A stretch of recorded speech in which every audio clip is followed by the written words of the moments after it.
Quand tu parles, on a l'impression que le temps s'arrête.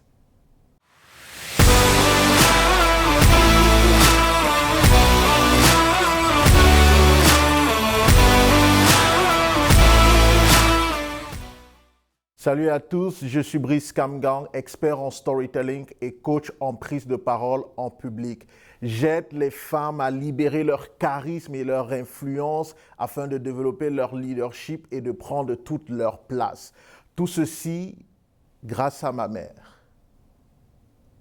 Aujourd'hui, nous allons parler de quelque chose de super intéressant en matière de prise de parole en public et principalement de storytelling. Comme vous le savez, je vous aide à utiliser le storytelling et de l'appliquer dans le cadre de vos prises de parole en public parce que c'est la technique la plus intéressante en matière de prise de parole en public persuasive. C'est vrai.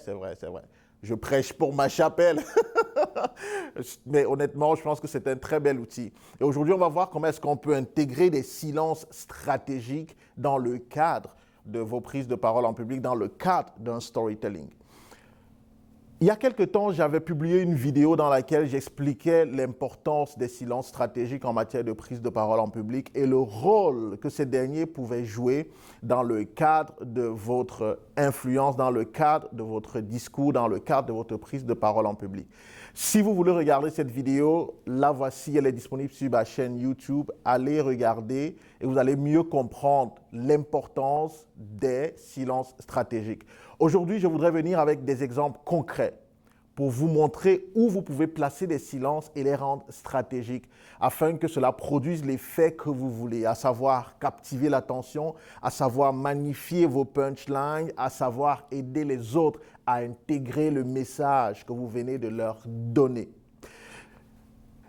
Il y a quelque temps, j'ai fait une académie de formation où je formais certaines dames sur la prise de parole en public.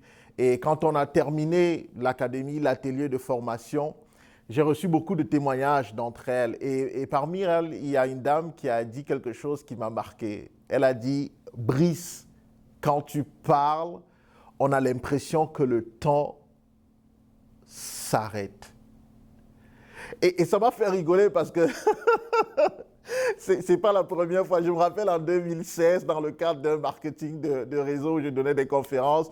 À la fin de chacune des conférences que je donnais, les gens venaient toujours me dire hey, « Brice, quand tu parles, on a l'impression que le temps s'arrête, mais comment tu fais ça et tout ?» Et elle m'a dit ça il y a quelque temps encore au niveau de l'académie et ça m'a fait sourire. Pourquoi est-ce que les gens peuvent avoir l'impression que quand je parle, le temps s'arrête? Pourquoi? Eh bien, l'un des ingrédients fondamentaux que j'utilise, ce sont les silences stratégiques. Je mets des silences à des endroits spécifiques et ça vient renforcer mon message et on a l'impression que tout s'arrête et qu'il n'y a que moi qui compte à cet instant ou alors ce que je dis, il n'y a que ça qui compte.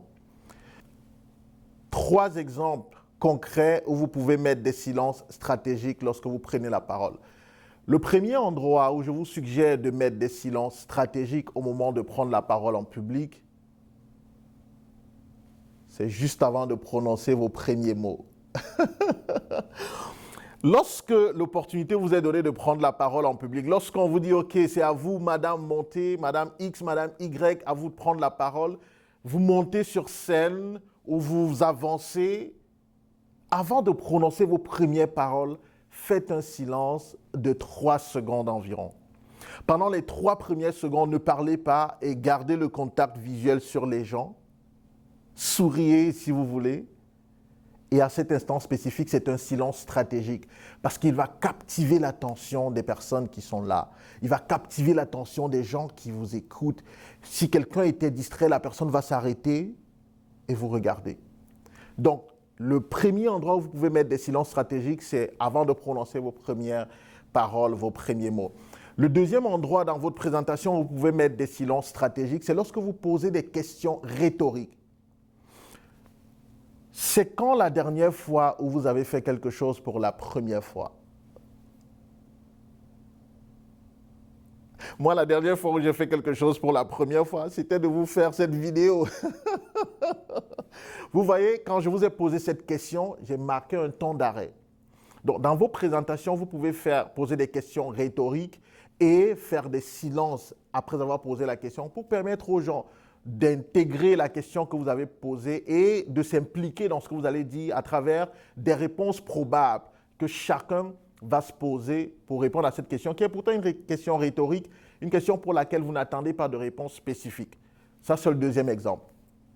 Le troisième exemple où vous pouvez mettre des silences stratégiques, c'est au niveau des dialogues. Lorsque vous intégrez des dialogues dans votre récit, dans votre storytelling, vous rappelez par exemple qu'il y a des gens qui se sont rencontrés et puis tel a dit ça, l'autre a répondu ainsi, etc. Avant de donner la réponse de l'autre, vous pouvez marquer un temps de silence pour que les gens soient accrochés, qu'ils aient envie de savoir, OK, qu'est-ce qu'il a dit, qu'est-ce qu'il a dit. Je vous prends un exemple simple.